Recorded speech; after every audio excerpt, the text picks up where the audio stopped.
Jubilee Hills bypoll polling కు అధికారులు ఏర్పాట్లు చేస్తున్నారు. రేపు ఉదయం 7 గంటల నుంచి పోలింగ్ ప్రారంభం కానుంది. ఉప ఎన్నికలో 4 లక్షల మందికి పైగా ఓటర్లు తమ ఓటు హక్కును ఉపయోగించుకోనున్నారు. పోలింగ్ కేంద్రాల వద్ద 144 సెక్షన్ అమల్లో ఉంటుందని అధికారులు తెలిపారు. పోలింగ్ ఏర్పాట్లకు సంబంధించి కోట్ల విజయభాస్కర్ రెడ్డి స్టేడియం నుంచి పూర్తి డీటెయిల్స్ మా ప్రతినిధి రాకేష్ అందిస్తారు.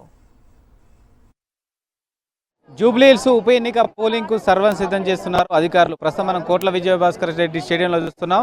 మొత్తం ఎన్నికల సిబ్బందికి సంబంధించి శిక్షణ అలాగే ఈవీఎంల పంపిణీ కార్యక్రమాన్ని అధికారులు దగ్గరుండి పర్యవేక్షిస్తున్నారు. మొత్తం 139 కేంద్రాల్లో రేపు ఎన్నికల పోలింగ్ జరగబోతా ఉంది. 407 పోలింగ్ బూతులను ఈ 139 సెంటర్స్లో ఏర్పాటు చేశారు. ప్రతి సెంటర్లో కూడా ఈసారి డ్రోన్ల ద్వారా నిఘా పెట్టబోతున్నారు. అలాగే సంబంధించి మొత్తం ఈ పోలింగ్ నిర్వహణకు శాంతి భద్రతల కోసం 5,000 మంది సిబ్బందిని ఉపయోగించబోతా ఉన్నారు. అలాగే పోలింగ్ కేంద్రాల్లో దాదాపుగా 2,060 మంది పీఓలు ఏపీఓలతో పాటు ఓపీఓలు పనిచేయబోతా ఉన్నారు. దీంతో పాటు పోలింగ్ కేంద్రాల వద్ద మొత్తం కూడా 3 అంచెల భద్రతా వ్యవస్థను ఏర్పాటు చేశారు. ఎక్కడైతే కొంత ఇప్పటివరకు గొడవలు జరిగే గతంలో సంఘటనలు దృష్టిలో పెట్టుకొని ఆ పోలింగ్ సెంటర్ల వద్ద ప్రత్యేక భద్రతను అలాగే కేంద్ర బలగాలను కూడా ఈసారి ఎన్నికల అధికారులు ఇక్కడ ఏర్పాటు చేయడం జరిగింది. 1761 మంది లోకల్ పోలీసులతో పాటు మొత్తం 800 మంది కేంద్ర బలగాలను ఈ ఎన్నికల పోలింగ్ సందర్భంగా బందోబస్తులో ఉపయోగించబోతా ఉన్నారు. పోలింగ్ కేంద్రాలకు 100 మీటర్స్ వరకు కూడా సంబంధించి 144 సెక్షన్ విధించడం జరిగింది. యథావిధిగా ప్రతి ఎన్నికల సమయంలో ఈ 144 సెక్షన్ అనేది 100 మీటర్ల వరకు కూడా ఉంటుంది. ఇక్కడ సంబంధించి ఈ పరిధిలో పోలింగ్ కేంద్రాల దగ్గర షాప్స్ కానీ ఇతర ఎటువంటి వ్యాపార కలాపాలు కూడా జరపకూడదంటే కూడా పోలీసులు ఇప్పటికే హెచ్చరికలు జారీ చేశారు.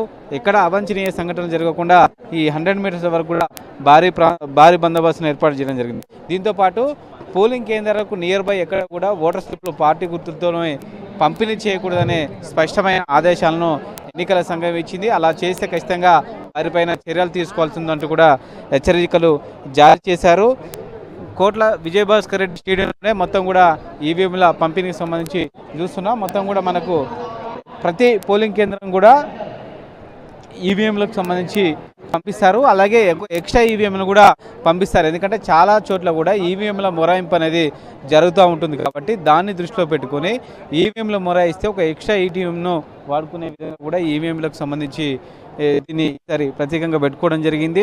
ఎందుకంటే తెలంగాణలో మేజర్లీ ఒకే ఉప ఎన్నిక జరుగుతుంది కాబట్టి ఎక్స్ట్రా ఈవీఎంలు కూడా ఉంటాయి అందుబాటులో కాబట్టి దాన్ని దృష్టిలో పెట్టుకుని ఎక్కడ ఇబ్బంది లేకుండా ఒకవేళ ఎక్స్ట్రా పెట్టిన ఈవీఎం కూడా మొరాయిస్తే మళ్ళీ వెంటనే పోలింగ్ కేంద్రాలకు తరలించే విధంగా కూడా ఇక్కడ ఏర్పాట్లు చేయడం జరిగింది. ఈ సెంటర్లోనే మళ్ళీ పోలింగ్ అయిపోయిన తర్వాత ఈ నెల 14న కౌంటింగ్ కూడా ఉంటుంది. ఈ సెంటర్లోనే కౌంటింగ్ ప్రక్రియను కూడా చూస్తారు.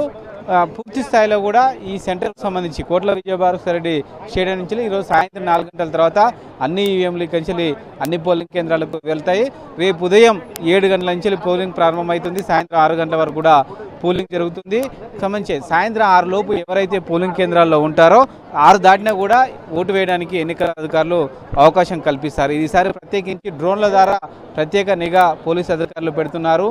సంబంధించి పోటాపోటీగా పార్టీకి సంబంధించిన ప్రచారం చేసిన నేపథ్యంలో ఇది అత్యంత ప్రతిష్టాత్మకంగా అన్ని పార్టీలు తీసుకున్నాయి కాబట్టి ఎక్కడ కూడా గొడవలు జరగకుండా ప్రత్యేకమైన పోలీసు బందోబస్తు డ్రోన్ల ద్వారా నిఘా పెట్టడం ఇతర అంశాలన్నిటి కూడా పరిలోకి ఎన్నికల అధికారులు తీసుకుంటున్నారు. అటు పోలీసులు కూడా తీసుకుంటున్నారు కాబట్టి ఎటువంటి ఇబ్బంది లేకుండా ప్రశాంతమైన వాతావరణంలో ఈ పోలింగ్ ప్రక్రియ జరిగే విధంగా కూడా అధికారులు పర్యవేక్షిస్తున్నారు. కెమెరా పర్సన్ సుధీర్తో రాకేష్ రెడ్డి, సాక్షి న్యూస్, హైదరాబాద్.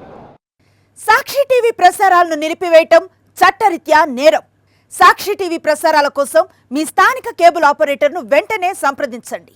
DTHలో ఇంటర్నెట్లో కూడా సాక్షి టీవీ ప్రసారాలను వీక్షించవచ్చు.